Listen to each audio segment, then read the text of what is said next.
ಸ್ನೇಹಿತರೆ ಎಲ್ರಿಗೂ ವಂದನೆಗಳು. ಇವತ್ತಿನ ಪ್ರೊಫೈಲ್ನ ಹೆಸರು ಮಮತಾ ಅಂತ ಹೇಳ್ಬಿಟ್ಟು ಸ್ನೇಹಿತರೆ. ಇವ್ರ ದೂರ ಬಂದ್ಬಿಟ್ಟು ಪಗಡಲು ಬಂಡೆ ಅಂತ ಹೇಳ್ಬಿಟ್ಟು ಒಂದು ದೊಡ್ಡ ಗ್ರಾಮ, ಚಿತ್ರದುರ್ಗ ಡಿಸ್ಟಿಕಲ್ಲಿ ಬರ್ತಕ್ಕಂಥ ಈ ಒಂದು ಗ್ರಾಮ ಸ್ನೇಹಿತರೆ. ಅಲ್ಲೇ ವಾಸವಿರೋದು. ಇನ್ನು ಮಾಡುವ ಕೆಲಸ ಬಂದು ಚಿಕ್ಕಪ್ಪನ ಗದ್ದೆ ಹಾಗೂ ಮನೆ ಎರಡು ಕೆಲಸಗಳು ಸಹ ಮಾಡ್ತೀನಿ ಅಂತ ಹೇಳಿದ್ದಾರೆ ಸ್ನೇಹಿತರೆ. ಏನಕ್ಕಪ್ಪ ಅಂತ ಹೇಳ್ಬಿಟ್ಟು ಹೇಳ್ತೀನಿ ನೋಡಿ.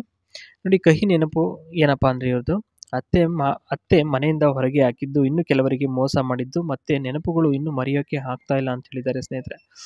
ಆ ಒಂದು ತಪ್ಪು ಮಾಡಿರೋದ್ರಿಂದ ಸ್ನೇಹಿತರೆ ಇನ್ನೂ ಮರೆಯೋದಕ್ಕಾಗ್ತಾ ಇಲ್ಲ. ಏನಾಯ್ತಪ್ಪ ಅಂತಂದರೆ, ಗಂಡನಿಗೆ ಗೊತ್ತಿಲ್ಲದೆ ಆಗಾಗ ತೂತು ನೆಕ್ಕಿಸಿಕೊಳ್ತಿದ್ದೆ, ಅದಕ್ಕೆ ಅವರು ಹಾಗೆ ಮಾಡಿದ್ರು ಅಂತ ಇಲ್ಲಿ ಹೇಳಿದ್ದಾರೆ ಸ್ನೇಹಿತರೆ. ನೋಡಿ, ಕಾರಣ ಇಲ್ದಲೇ ಯಾವ ಕೆಲಸನೂ ನಡೆಯಲ್ಲ ಅನ್ನೋದಕ್ಕೆ ಇದೊಂದು ಎಕ್ಸಾಂಪಲ್ ಅಷ್ಟೇ. ಇನ್ನು ನಡೆದ ಘಟನೆ ಈ ರೀತಿಯಾಗಿದೆ ನೋಡ್ಬೋದು. ಯಾವ ರೀತಿ ಏನಾಯಿತು ಏನು ಅಂತ ಇಲ್ಲಿ ವಿವರವಾಗಿ ತಿಳಿಸ್ಕೊಟ್ಟಿದ್ದಾರೆ. ಇನ್ನು ಮೊದಲನೇದಾಗಿ, ಅಪ್ಪನಿಗೆ ಆತ್ಮೀಯತೆ ಇರುವ ಸ್ನೇಹಿತನ ಮಗನಿಗೆ ಕೊಟ್ಟು ಮದುವೆ ಮಾಡುತ್ತಾರೆ.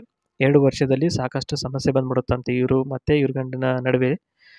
ಎರಡನೇದು ಬಂದ್ಬಿಟ್ಟು, ಆ ಕಾರಣಕ್ಕೋಸ್ಕರ ಅತ್ತೆ ಹಾಗೂ ನನ್ನ ಮಧ್ಯೆ ಜಗಳ ಉಂಟಾಗುತ್ತದೆ. ಅದಕ್ಕೆ ಅತ್ತೆ ಕೋಪದಿಂದ ಮನೆಯಿಂದ ಹೊರಗೆ ಹಾಕುತ್ತಾರೆ. ಅಷ್ಟೇ ಸ್ನೇಹಿತರೆ, ಸಿಂಪಲ್ಲು. ಗಂಡ ಹೆಂಡತಿ ಮಧ್ಯದಲ್ಲಿ ಜಗಳ ಬರುತ್ತೆ. ಆ ಒಂದು ಕಾರಣಕ್ಕೋಸ್ಕರ ಅತ್ತೆ ಎಂಟ್ರಿ ಆಗ್ತಾರೆ. ಅತ್ತೆ ಮತ್ತು ಇವರಿಗೆ ಆಗಲ್ಲ.